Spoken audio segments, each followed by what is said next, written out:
You've got 1 hour to get your stuff out of this house. We're done funding your fantasy. That's what my mother said, eyes stone cold, while my father stood behind her like a silent statue. No goodbye. No hug. Just an open door and a packed suitcase sitting like a rejection note at my feet. I'm Brielle Thomas. I'm 29, and the day I was kicked out of my parents' house with nothing but a duffel bag was the same day the numbers on my grandmother's old lottery ticket matched all 6 on the screen. You heard me right. They left me with nothing. And fate handed me $42 million. It happened in Marietta, Georgia, in the middle of August. Hot air, hot tempers, and a house I'd been trying for years to make feel like home. I had just returned from another local art fair, my 3rd this summer. I didn't sell much, just enough to grab a sandwich and pay for my booth fee. My jewelry business was still young, fragile, barely a business at all, but it was mine, and it meant something. Not that my parents ever cared. Be real, Brielle, my father had said just 2 nights before. You're pushing 30, you're living rent-free, and you're making beads in the basement. That's not a career. That's a cry for help. They never understood what creating meant to me. How my hands stilled my anxious mind. How each pair of earrings told a story no spreadsheet ever could. They wanted me in nursing school, or behind a receptionist desk. Something practical, safe, ordinary. But I wasn't born to be ordinary. The final straw came when I refused to take a job at a call center my dad had arranged. I turned it down, politely but firmly. My mother lost it. You're lazy, she spat. You think this is all some fairy tale? You need a wake-up call. She gave it to me, in the form of a deadline and a suitcase. I didn't cry. Not because I wasn't heartbroken, but because I was too tired, too used to being the disappointment, too numb to be surprised anymore. I walked out of that house, dragging my duffel bag down their polished driveway, while the front door shut with a thud behind me. No job, no home, no plan. Just $41 in my bank account and a crumpled lottery ticket in my wallet, the one my late grandmother used to make me play every week for good luck. Pick my old numbers, baby, she used to say. They'll hit one day. And when they do, I want you to shine. I slept in my car that night. It was parked behind a grocery store near Roswell Road, tucked into the corner, so no one would see me. I sat there with the windows cracked, the Georgia heat clinging to my skin like punishment. And, because I had nothing better to do, I pulled out that ticket. I checked the numbers against my phone. 1, 8, 14, 22, 31, 42. I blinked, then checked again. They matched.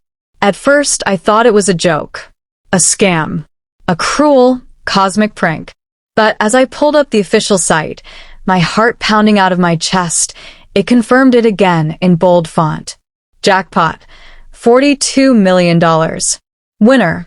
1 ticket purchased in Cobb County, GA. I sat frozen, literally shaking. A half scream, half laugh ripped out of me, filling the silence of my beat-up Corolla. I called no one, because there was no one left to call. I didn't sleep that night, not because I was in a car, but because my entire life had changed while I was wearing yesterday's clothes and crying in a Target parking lot. And here's what no one tells you about sudden money. It doesn't instantly fix your heart, but it does hand you a pen and say, start writing your next chapter. The next morning, I cashed in, quietly. No press, no cameras, just a lawyer, a financial advisor, and a cashier's check that could buy me a new world. But before I opened any accounts or made any purchases, I did one thing first. I bought a hotel room, drew a hot bath, and wrote a list titled, What Brielle Deserves Now. And at the top I wrote, peace, freedom, respect. And I promised myself, no one gets to take these from me again. In the coming weeks, I'll tell you how I rebuilt from that moment, how I launched my jewelry business with money no one else gave me, How I bought my own studio downtown and hired girls who'd been told their dreams weren't real jobs. How my parents came knocking again when the local paper ran a profile on me. And how I finally faced them, not as the broken daughter they kicked out, but as the woman they underestimated. But for now, I want you to remember this. They threw me out because they thought I had nothing. They never knew I was one miracle away from everything. The first thing I bought wasn't a house. It was silence. Not metaphorical silence. Not peace of mind silence. I mean literal, thick, blessed silence. The kind that wraps around your chest and finally lets you breathe. After claiming the lottery prize, I booked the penthouse suite at the Alaris Hotel in downtown Atlanta. Floor-to-ceiling windows. White marble floors. A rainfall shower bigger than my old bedroom closet. The concierge looked me up and down when I checked in, like he was expecting someone older, someone more polished. I didn't care. I'd been judged for years. For dreaming too big. For creating instead of conforming. For daring to believe I could do something different. Now I had the key card. And nobody could kick me out. I closed the door behind me, dropped my bag, and just stood there. Not moving. Not thinking. Just being. It was so quiet it almost hurt. After years of slammed doors, raised voices, disappointment thick in the air like smog, the absence of chaos felt unnatural. I didn't even turn on the TV. Instead, I filled the bathtub, poured in all the lavender oil I could find, and sank into the water with tears streaming silently down my face. I cried for everything I'd carried. I cried for the girl they threw out like trash. I cried for every "just get a real job" comment. For every unfinished bracelet I tucked away because no one would buy this anyway. But I also cried because for the first time, I had space to feel it all. That night, I ordered room service. Not because I needed to, but because I could. Shrimp and grits. Peach cobbler. A bottle of sparkling water I couldn't pronounce. I ate barefoot in a robe, on a balcony 32 floors above the city. And somewhere between the first bite and the last, I realized something. I was free. Not just financially. Emotionally. Mentally. Spiritually. For so long, I'd measured my worth in rent I didn't pay, degrees I didn't earn, approval I never received. Now, I didn't have to ask for anyone's permission to exist anymore. But here's the truth no one wants to say. Even freedom can feel terrifying. When your identity has always been built around struggle, surviving your parents' disappointment, scraping your way through underfunded dreams, sudden liberation feels like stepping off a cliff. There's no one left to prove wrong. No one breathing down your neck. No one pulling the rug from under you. Just you. You and your choices. I spent 2 full days doing nothing but resting. I didn't post online. I didn't call anyone. I didn't even spend more than $200. I needed time to think. What do you do when your whole life changes in one swipe? Not just your finances. Your purpose. Your power. Your voice. On the 3rd morning, I made my first move. I took out the old, beat-up notebook I used to carry to art fairs. The one with half-sketched designs and names for jewelry collections I never launched. And I wrote 3 words at the top of the page. This is real. Then I drafted my plan. No investors. No boardroom. No parents lurking over my shoulder asking, "So, when are you getting a real job?" Just me. And the empire I was going to build. I called it Betrayal and Company.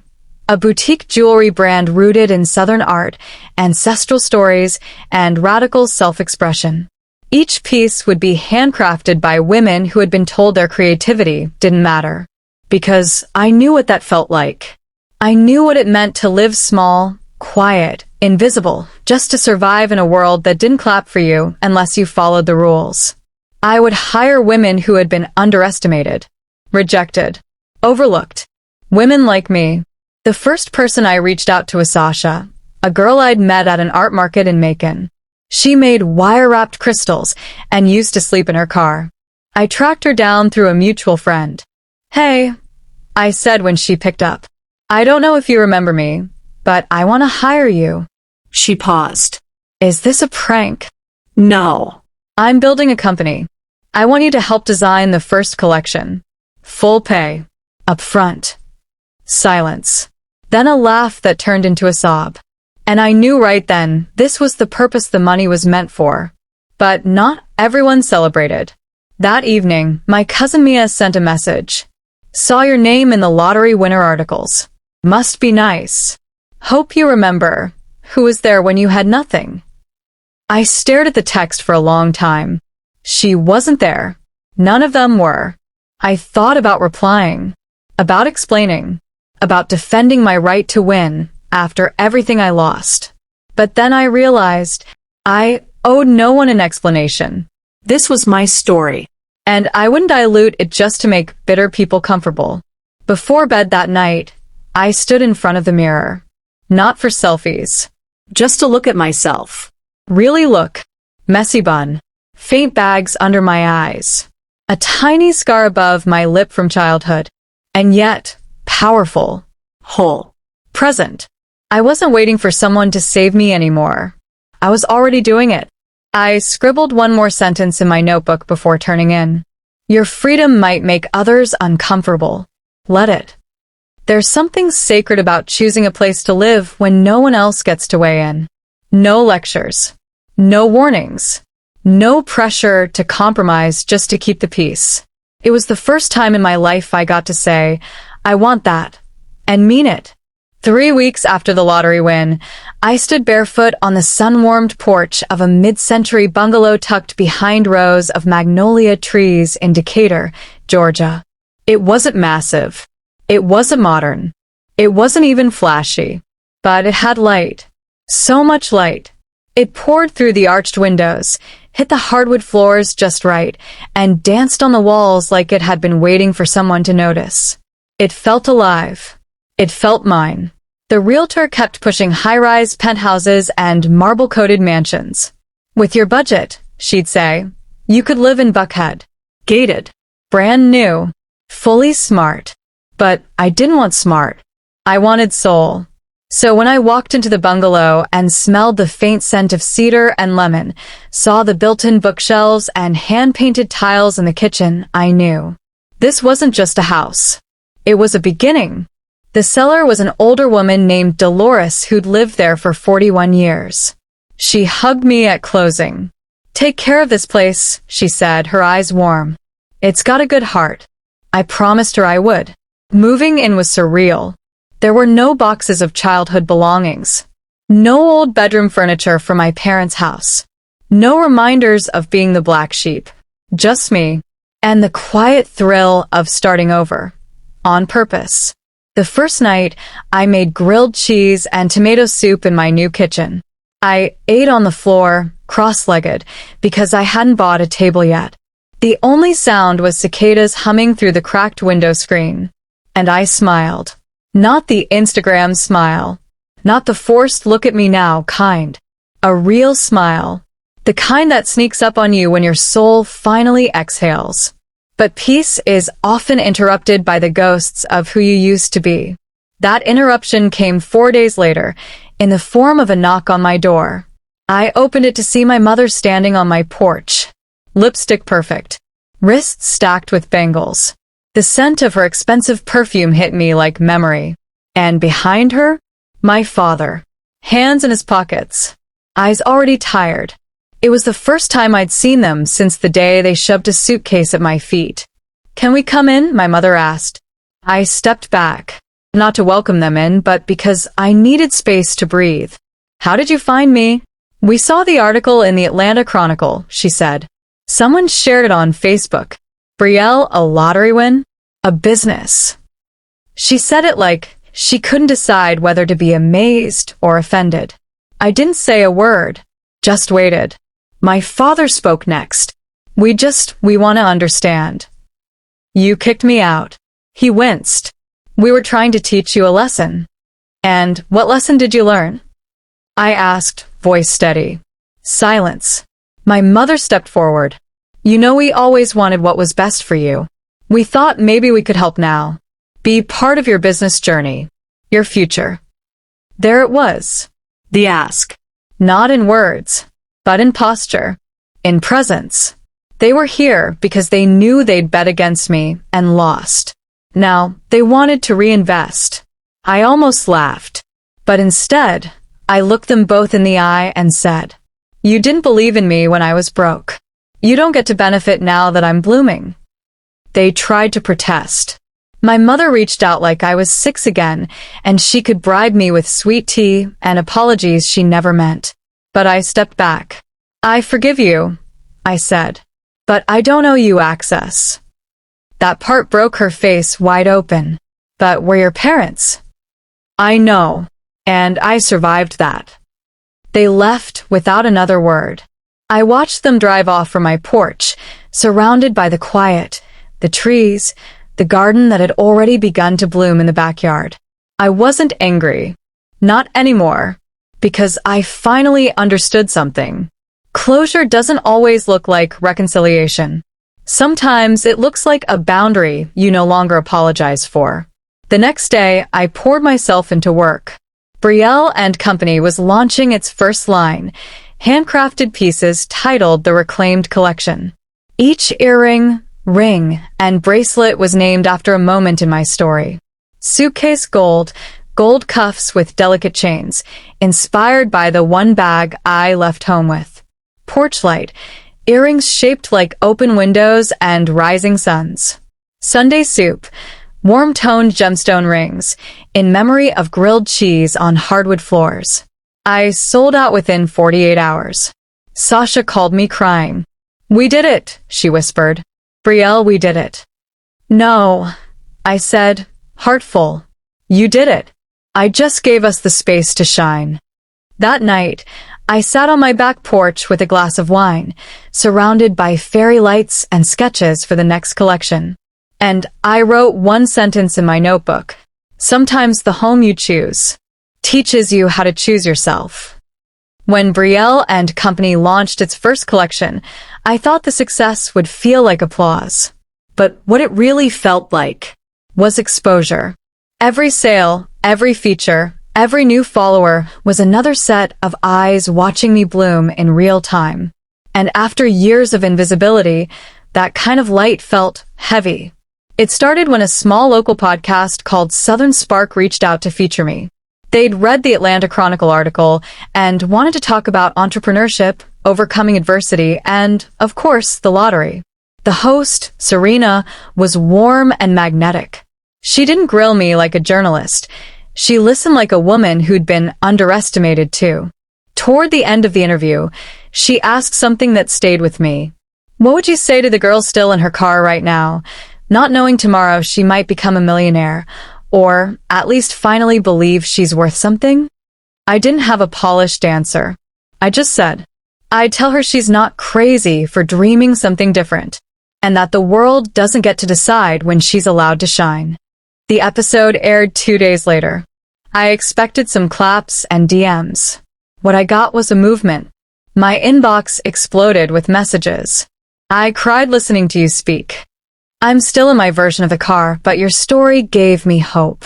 I've been hiding my paintings in the closet for 5 years. I pulled them out tonight. Some came from teenagers. Some from single moms. Some from women in their 60s who thought their creative window had already closed. And for the first time, I saw my story wasn't just mine. It was a mirror for every person who'd ever been told, 'You're too late. You're too different. You're not enough.' But not all the responses were kind. A few people took to Twitter. 'Must be nice to find yourself with 42 million in the bank. Let's not pretend she built a business from scratch. She had a cheat code.' Another privileged rags to riches fairy tale. Yawn. They didn't know the full story. Or maybe they did, and just didn't care. Still, the words cut. They always do, when they echo your deepest fears. That maybe I didn't earn this. That maybe without the money, I'd still be in the car, still being told to give up. That maybe I wasn't enough without the windfall. For 2 days, I spiraled quietly. I stopped designing. Didn't post. Didn't answer texts, not even Sasha's. I sat on the floor of my bedroom, surrounded by empty tea mugs and design drafts, wondering if I was just a fluke in a glittering dress. Then, on the third morning, I got a handwritten letter in the mail. No return address. Inside was a folded photo of a pair of earrings, my porch light design, worn by a woman with soft eyes and silver hair. Beneath it, a note. Dear Brielle, my daughter gave me these after I finished chemo. She said, they look like what Hope would wear if it had ears. I don't know you, but I wanted you to know you made something that made me feel like I still belong to the world. Thank you, Lorraine. I cried so hard I thought my ribs would crack, because that letter reminded me, the world doesn't need you to prove your worth. It just needs you to share it. I went live that night on Instagram for the first time. No filters, no makeup, no script. Just me, sitting in my sunlit studio, the same place where I'd once curled up with doubt whispering in my ear. I looked into the camera and said, I didn't buy a purpose. I uncovered it. And if my story seems shiny now, you should have seen the days when the only light I had came from gas station parking lots and hope. The video went viral. Over 200,000 views in a week. But it wasn't the numbers that mattered. It was the comment section filled with, same. That's my life right now. I needed this more than I knew. I decided then, Brielle and company would be more than jewelry. It would be a platform. A place where creators could sell their work, share their stories, and stand tall in spaces they were once told they didn't belong. We launched a sub-project called the Spark Vault, an online gallery and grant fund for underestimated artists. Funded directly from our profits. No strings. No gatekeepers. Just chances. And slowly, I started seeing what true legacy looks like. It doesn't come from accolades or income brackets. It comes from the impact your story makes in someone else's. I got a message from my younger cousin, Layla, who I hadn't spoken to in years. She was barely 15 the last time I saw her, sitting quietly at a family barbecue while the adults praised my cousins for their degrees and promotions and barely looked in my direction. She wrote, I watched your interview. I'm starting a candle business. I hope I can be brave like you. I replied instantly, you already are. And when you're ready, I'll help you launch. Because this wasn't just about me anymore. It never was. Still, sometimes the old fears would sneak back in at night. But now, when they whispered, who do you think you are? I whispered back, I'm the girl who survived being erased. And now I write in bold. Before bed that week, I jotted down a note in my journal. Your vulnerability is not weakness. It is witness. Let it speak. And I did. Again. And again. And again. I took a drive last Sunday. No destination. Just me, a quiet playlist, and the Georgia sun blinking through the windshield. It had been almost a year since the day my parents kicked me out. The day the suitcase hit the floor. The day the lottery hit back harder. And suddenly, I found myself turning toward a road I hadn't taken in months. Home. Not the home I chose.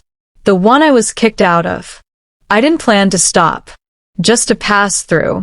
But when I reached the end of their block, I pulled over and sat with the engine running, staring at the same mailbox that used to hold rejection letters, bills, and my college application I never sent in. The curtains in the window twitched. They knew I was there. But no one came out. And I realized something. I no longer needed them to. I no longer needed the apology, the recognition, the redemption arc. Because the girl they tried to shame out of the house no longer lived inside me. I wasn't driving in circles. I was closing them. On the way home, I glanced into the rearview mirror and caught my reflection. Hair windblown, eyes soft. A little older than before, but not worn down. And in that moment, I whispered something I wish someone had said to me a long time ago. You didn't lose them. You just outgrew the version of yourself that needed their approval to feel worthy. Back at my house, I opened the mailbox and found a handwritten letter with no return name. Inside was a note. Saw your brand at the local art fair. My daughter saved up for months to buy a piece. She wears it to school and says it gives her courage. Thought you should know you're making more than jewelry. You're making belief. I clutched the paper against my chest and cried. Not the kind of tears you cry in pain. The kind you cry when your healing becomes someone else's hope. That night, I sat in my studio and looked at a blank canvas I'd been afraid to touch. Because now that everything had worked out, there was a new fear. What if I don't know who I am without the struggle? But I do. I'm the girl who started over. Who took a suitcase of shame and turned it into a vault of strength. Who turned rejection into design. Pain into platform. Loss into legacy. And now, I speak to you. Yes, you reading this. Whether you're curled up on your bedroom floor wondering what comes next, or watching others get opportunities while your dreams feel like whispers no one hears. Let me tell you something. Your worth is not dependent on someone else's recognition. Your voice is not made less powerful just because they ignored it. You are allowed to bloom without apology. You are allowed to become everything they didn't believe you could. You do not need millions to start again. You need a moment. One moment of choosing yourself. One moment of bravery. One moment of stepping forward. Even if your hands are shaking. I once sat in a parking lot with $41 to my name and a heart so heavy I didn't think I'd survive the night. And now, I run a business. I fund dreams. I wear joy like armor.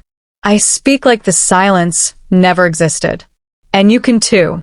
So, if you're still waiting for the world to open a door, kick it open. Or build a new one. Or walk away from it entirely. Because the truth is you are the miracle. Not the money. Not the fame. Not the lucky break. You. Just as you are. Exactly as you've always been. And the girl in the rearview mirror? She's not a ghost. She's a guide. She walked through fire so I could stand in the light.